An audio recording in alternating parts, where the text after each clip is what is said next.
ADIs 6236, 6238, 6239, 6266, 6302. O relator é o ministro Alexandre de Moraes, que participa por videoconferência. E agora ouviremos para um pronunciamento em todas as ações diretas da Advocacia Geral da União, aqui representada pelo Dr. João Pedro Antunes Lima da Fonseca Carvalho. Bem-vindo, doutor João. Excelentíssimo senhor presidente, ministro Luiz Roberto Barroso, excelentíssimo senhor relator, ministro Alexandre de Moraes, excelentíssima senhora ministra Carmen Lúcia, em nome de quem peço licença para cumprimentar os demais ministros dessa corte, excelentíssimo senhor procurador-geral da República, doutor Paulo Gonet, colegas advogados que me precederam na tribuna, colegas servidores, todos aqueles presentes, boa tarde. É com grande respeito e senso de responsabilidade que represento a Advocacia Geral da União, nesse julgamento em que será decidida a constitucionalidade de vários dispositivos da atual Lei de Abuso da Autoridade, a Lei 13.869, de 2019. A questão central, hoje discutida nessa Suprema Corte, vai além da mera constitucionalidade da atual Lei de Abuso da Autoridade, pois diz respeito também à proteção de direitos fundamentais de pessoas sujeitas à persecução penal, pessoas sujeitas ativas e passivas na persecução penal do Estado. Diz respeito também à preservação do ideal de Estado democrático de direito e, ao fim, diz respeito ao equilíbrio necessário entre o poder estatal e as liberdades individuais. Em linhas gerais, a atual Lei de Abuso da Autoridade revisou e aumentou o escopo da já mencionada aqui da tribuna, Lei 4.898, de 65, que havia sido editada no regime militar e que dispunha sobre casos de abuso de autoridade e previa hipótese de responsabilização administrativa, civil e criminal. Inclusive, a revisão dessa legislação era esperada pela sociedade brasileira e constou do segundo Pacto Republicano de Estado por um sistema de justiça mais acessível, ágil e efetivo, que foi firmado em 2009, quando o ministro Gilmar Mendes estava na presidência desse Supremo Tribunal. Senhores ministros, senhora ministra, a Advocacia Geral da União adota como premissa nesse julgamento que a nossa Constituição Federal não tolera atos estatais abusivos. É muito pelo contrário, dever do Estado garantir a segurança de todos os cidadãos. É preciso reconhecermos que os agentes públicos têm um dever bifronte. De um lado, desempenhar fielmente as funções típicas da sua investidura pública. De outro lado, respeitar os direitos e garantias fundamentais das pessoas sujeitas à força da atuação estatal. A existência de normas que tipifiquem e punam o abuso de autoridade é fundamental para coibir eventuais excessos cometidos por agentes públicos no exercício das suas funções, notadamente quando tratamos da persecução penal desempenhada pelo Estado. O abuso de poder por autoridades públicas já foi, historicamente, uma das principais fontes de violações de direitos, em especiais em regimes onde a fiscalização e a punição são frágeis ou mesmo inexistentes. Nesse cenário, o controle do exercício do poder pelas autoridades públicas é imprescindível e constitui, inclusive, um dos fundamentos do Estado Democrático de Direito, já que garante que o poder não seja exercido de forma arbitrária ou mesmo desvinculado da sua finalidade pública. É imprescindível normatizar a responsabilização de agentes estatais por atos que sejam deliberadamente excessivos, cometidos sob o pretexto do exercício da função pública.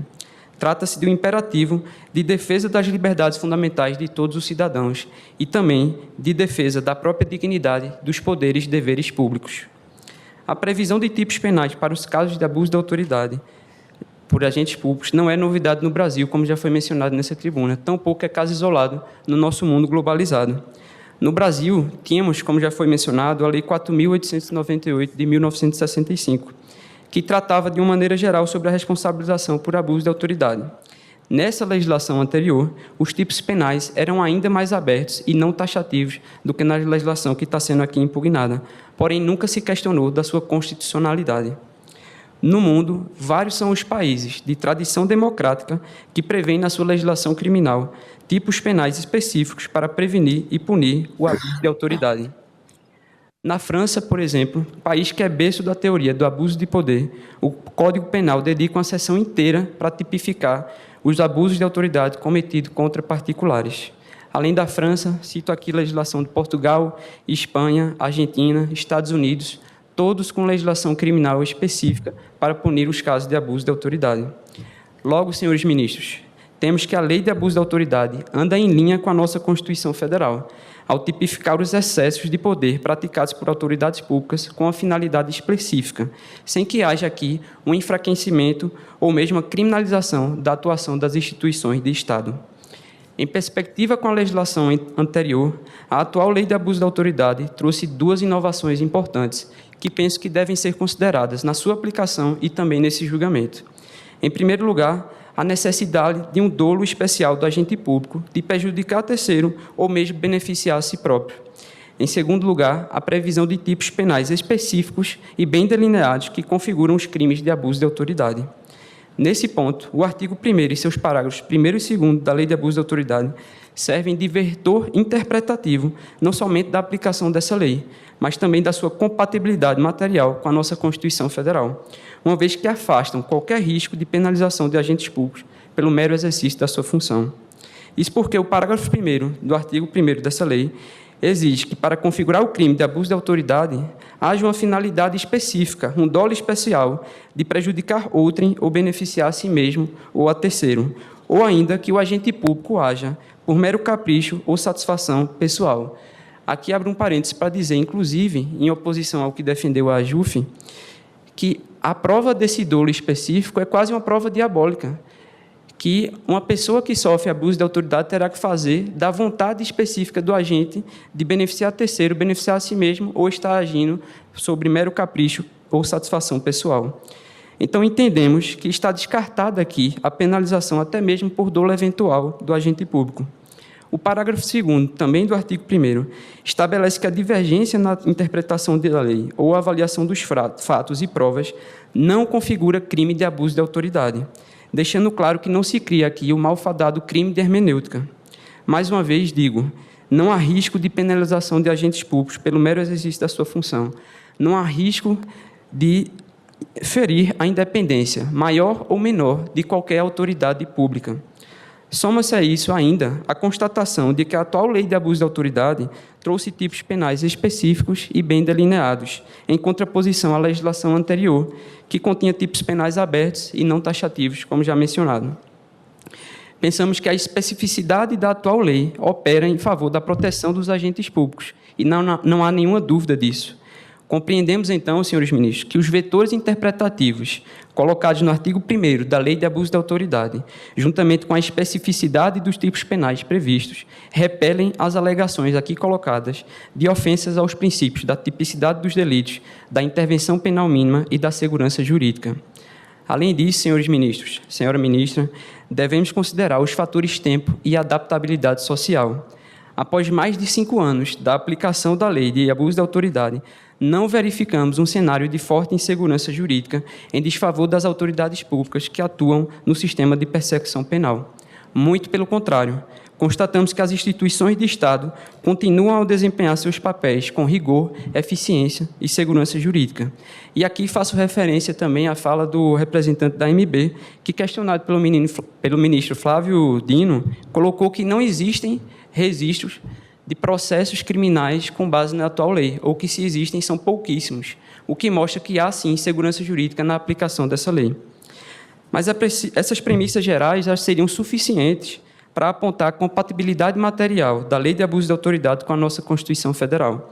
Mas é preciso afirmar também que os artigos aqui impugnados tutelam bens jurídicos que são caros para a nossa sociedade e, por isso mesmo, foram colocados na Constituição Federal como direitos e garantias fundamentais.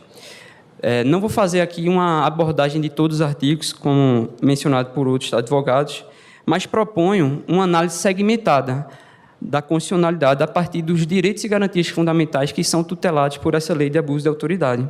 Então, no primeiro segmento, ao proteger o direito de liberdade de locomoção e os direitos fundamentais das pessoas em privação de liberdade, temos que reconhecer a constitucionalidade do artigo 9º, 10, 13, 16, 19, 20 e 32 da Lei de Abuso de Autoridade.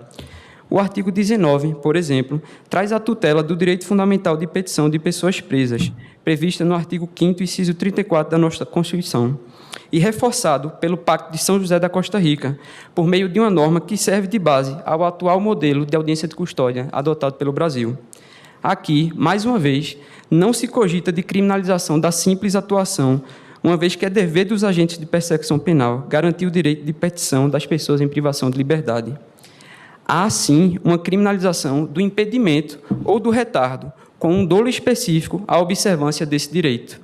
No segundo segmento, ao trazer a proteção do direito ao devido processo legal e à razoável duração do processo, temos também que reconhecer a constitucionalidade dos artigos 15, 25, 27, 30, 31, 36 e 37 dessa lei. O artigo 27, por exemplo, reprime a conduta de instauração casuística de investigações que possam ser direcionadas a prejudicar terceiros ou obter vantagem, já que desprovida de elemento mínimo que justifique o início de investigação de cunho disciplinar ou mesmo criminal. Aqui, inclusive, senhores ministros, há uma aderência à jurisprudência da Suprema Corte, que não tem admitido a instauração de investigação criminal sem a existência de um lastro mínimo de prova. No terceiro segmento, ao proteger o direito de defesa e a prerrogativa dos advogados no exercício da defesa de seus clientes, também temos que reconhecer a constitucionalidade dos artigos 20, 32 e 43. No ponto, inclusive, o artigo 32, ao resguardar o direito das pessoas investigadas e dos seus advogados de acessarem os autos de investigação, adere completamente ao teor da súmula vinculante número 14 dessa Suprema Corte, de modo que não restam dúvidas da sua constitucionalidade. Do mesmo modo, pensamos que as prerrogativas concedidas à advocacia não operam somente em favor do advogado, operam também em favor da defesa do interesse dos cidadãos que são por eles representados, e estão alinhadas com a posição de função essencial à justiça que é conferida pela Constituição à advocacia. No quarto e último segmento, ao proteger o direito à presunção de inocência, temos que reconhecer a constitucionalidade do artigo 38, que criminaliza a conduta do responsável por investigações que antecipa a atribuição de culpa antes que seja finalizada a investigação ou formalizada a denúncia. Ora, senhores ministros, vivemos hoje na sociedade da informação. Faz especialmente importante tutelar, na seara penal também, o direito à presunção de inocência de condutas dolosas de antecipação de culpa por qualquer meio de comunicação, inclusive e até mesmo através das redes sociais. É preciso, então, distinguir o exercício da autoridade decorrente da investidura pública do abuso, do excesso e do mau uso dessa autoridade. E a atual lei de abuso de autoridade faz esta distinção ao apresentar vetores interpretativos colocados no seu artigo 1º que devem ser considerados na aplicação dessa lei e também nesse julgamento.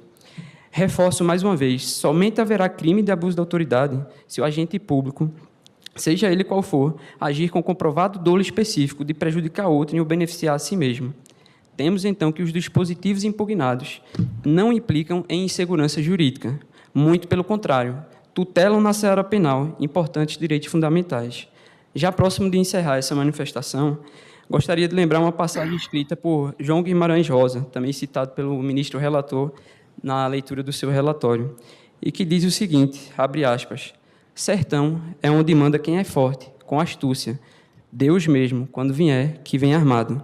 Senhores ministros, seja nos sertões, nas favelas ou nos centros urbanos do Brasil, o Estado deve estar presente, através da sua autoridade, para garantir direitos fundamentais previstos na nossa Constituição, jamais a lei do mais forte. Mas, além disso, o Estado também deve garantir que, pelos sertões, pelas favelas e centros urbanos do Brasil, não ocorram abusos cometidos em nome da autoridade que serve para proteger os cidadãos. Por todas essas razões, a Advocacia Geral da União requer a improcedência das ações diretas de inconstitucionalidade e, por consequência, a declaração de constitucionalidade material de todos os dispositivos aqui impugnados. Muito obrigado pela atenção de Vossas Excelências. Obrigado, doutor João Pedro Antunes Lima da Fonseca Carvalho. Falará